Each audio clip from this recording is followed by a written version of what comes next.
Credit cooperative कंपनियों एवं सरकार की नीतियों के खिलाफ लगातार देखिए किस प्रकार जन आंदोलन कर रहे हैं। ऐसे बुज़ुर्ग हैं, ऐसे युवा भी इसके अंदर मौजूद है जो लगातार संघर्ष कर रहे हैं, लगातार उन लोगों के लिए लड़ रहे हैं, करोड़ों लोगों जिन्होंने अपना पैसा क्रेडिट कोऑपरेटिव कंपनियों में निवेश किया है। आप देखो किस प्रकार से मौजूद हैं यहाँ पे, और आज प्रताड़ित होकर आज नगर में रैली, और रैली निकालने में देखिए संख्या, देखिए क्या संख्या ये रहेगी। ये देखने वाली तस्वीर है कि बहुत कम संख्या में लोग आए हैं। 42 करोड़ लोग इससे प्रभावित हैं, और कितनी संख्या पहुंची है आप अपनी आंखों से स्वयं देख पा रहे हैं। कैसे लड़ाई लड़ेगी ये, कैसे इनको पैसा मिलेगा। ये अपनी मेहनत का पैसा था जो लोगों ने जमा किया है। आज नहीं तो कल पैसा मिलेगा, डबल मिलेगा, ट्रिपल मिलेगा, और हर आदमी चाहता है कि उसको 2 पैसा मिले, लेकिन लग नहीं रहा है कि संगठन में जो कार्यकर्ता वो भी नहीं आ रहे हैं, और उनकी भी अपनी वजह हो सकती है। वो भी पता नहीं बेचारे कहाँ होंगे, कहाँ दिहाड़ी मजदूरी कर रहे होंगे, क्योंकि इसमें लाखों लोग तो वो है जो कार्यकर्ता बने थे, और वो अपनी अपनी परिस्थितियां हैं वो बंध गए हैं। आज अपने परिवार को संबल बनाने के लिए बेचारे वो फिर एक बार कहीं न कहीं किसी के यहाँ मजदूरी कर रहे हैं, तो किसी के यहाँ गुलामी कर रहे होंगे। आप देखिए कि किस प्रकार से सभी यहाँ धीरे धीरे सब परेशान हो रहे हैं, और पुलिस ऊपर से लाते गुस्से फेंट पकड़ना, ये भी उनकी भी वो अपनी जगह भी ठीक है। उनको क्या कहें, वो जो सरकार जैसा आदेश करती है वही करेंगे, लेकिन ये आंखें तरस रही है, ये आंखें अपने पैसों के लिए तरस रही हैं। हम सबको विदित है कि 6 साल से भी ज़्यादा लंबा समय हो गया है और हमारी समस्या यथावत है। और जिस प्रकार से 1 सितंबर से पूरे देश में 350 स्थानों पर हमारे साथी धरना देके बैठे हुए हैं, अनिश्चितकालीन धरने पर।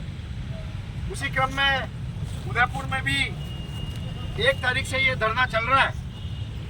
लेकिन दुर्भाग्य है हमारा कि हमारे द्वारा ही चुने गए जनप्रतिनिधि, हमारी ही सरकारें हमारे ही प्रति संवेदनहीन है। इसलिए आज का दिन एक संकल्प का दिन होना चाहिए हम सभी के लिए कि क्यों इस देश की सबसे बड़ी समस्या है, 42 करोड़ ठगी पीड़ित हैं, फिर भी हमारा ये आंदोलन इतना कमजोर क्यों है, और क्यों ये सरकारें हमें नहीं सुन रही है। इस बात का चिंतन मनन करें।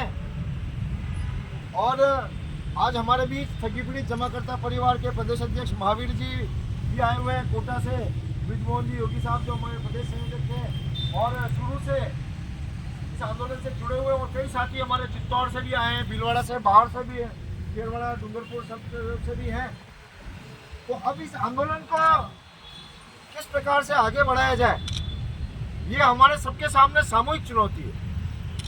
ये कोई भाषण का विषय नहीं है, ये कोई दूसरा ऐसा विषय नहीं है कि किसी को समझाया जाए। ये तो समर्पण का विषय है कि हम इस आंदोलन को आगे बढ़ाने के लिए क्या कर सकते हैं।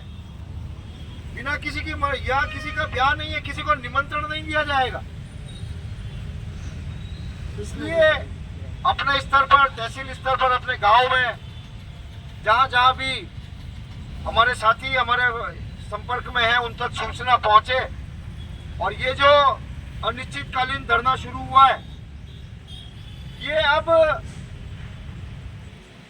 निर्णायक जीत के बिना बंद नहीं होना चाहिए, नहीं होने देंगे।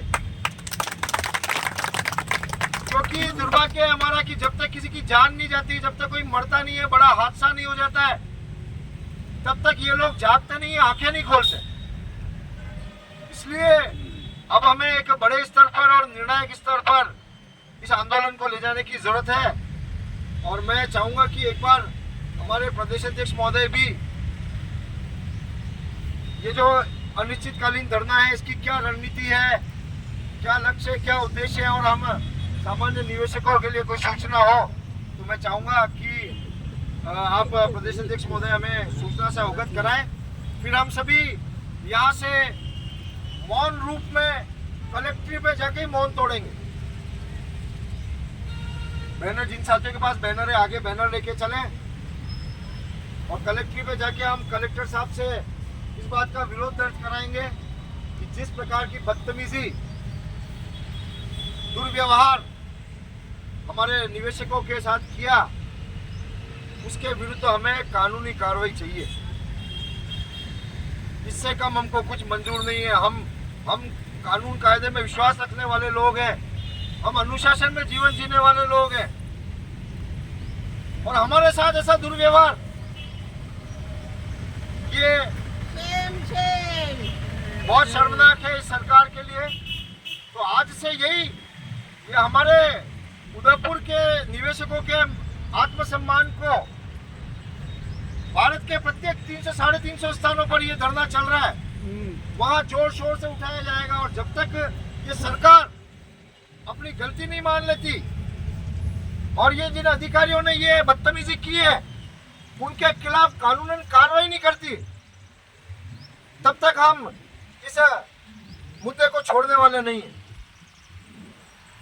उनको भी परमिशन दी होगी तभी उन्होंने किया, बिना परमिशन कैसे करेंगे? यो बात कलेक्टर साहब ने पूछा आप जाइए। तो मैं चाहूंगा कि महावीर जी साहब कोटा से आप पधारे, उदयपुर में आपका हार्दिक स्वागत है। ये शूरवीरों की धरती है, महाराणा प्रताप की धरती है, त्याग तपस्या बलिदान की धरती है। और हम आपको विश्वास दिलाना चाहते हैं कि जीत का रास्ता उदयपुर से ही निकलेगा।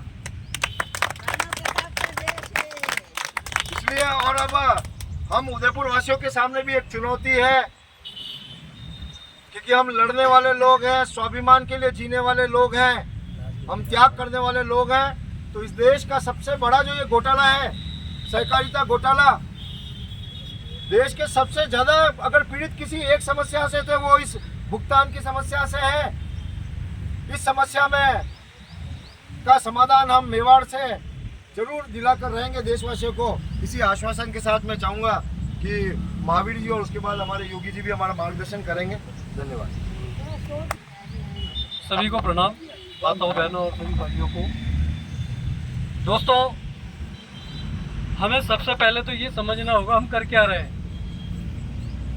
हम लोगों ने राष्ट्रव्यापी अनिश्चितकालीन असहयोग आंदोलन की शुरुआत 1 सितंबर 2024 से की है और ये संपूर्ण देश में की है।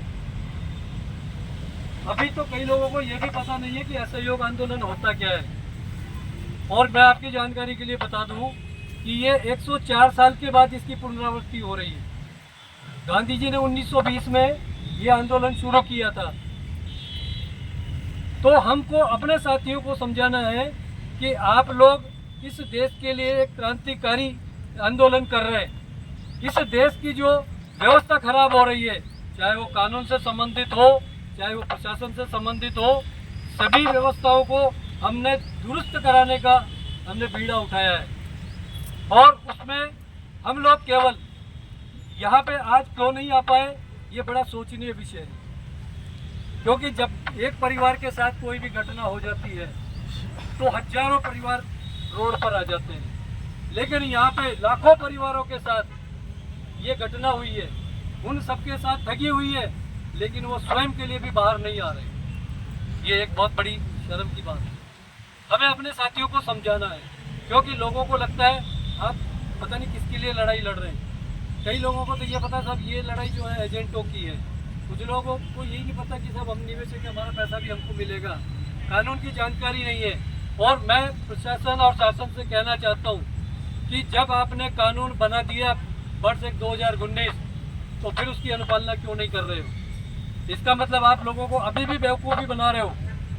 तीसरी बार हम लोग बेवकूफ़ बन रहे हैं। हम लोगों ने इस सरकार को तीसरी बार चुना है। पिछली बार जब देखा हमने कि यहाँ पे दूसरी सरकार थी और केंद्र में दूसरी सरकार थी, तो हमें ऐसा लग रहा था कि शायद ये अलग अलग सरकार होने की वजह से सामंजस्य नहीं बैठ रहा और इसीलिए हमारा काम नहीं हो रहा। लेकिन दोस्तों, मैं आज आपको खुलेआम कहना चाहता हूँ कि कोई भी सरकार कोई सी भी आ जाए, कोई भी भला नहीं है। ना आपको वर्तमान सरकार आपके बारे में सोच रही है, ना कोई और सरकार आ जाएगी वो सोचेगी। मैं तो सिर्फ ये चाहता हूँ कि हम लोगों को एकजुट हो जाना चाहिए और इस सत्ता को परिवर्तन कर देना चाहिए, और उसके लिए हमें चुनाव की जरूरत नहीं है। अगर हम सब लोग खड़े हो गए तो हो सकता है एक ही दिन में हम सत्ता परिवर्तन करवा दें।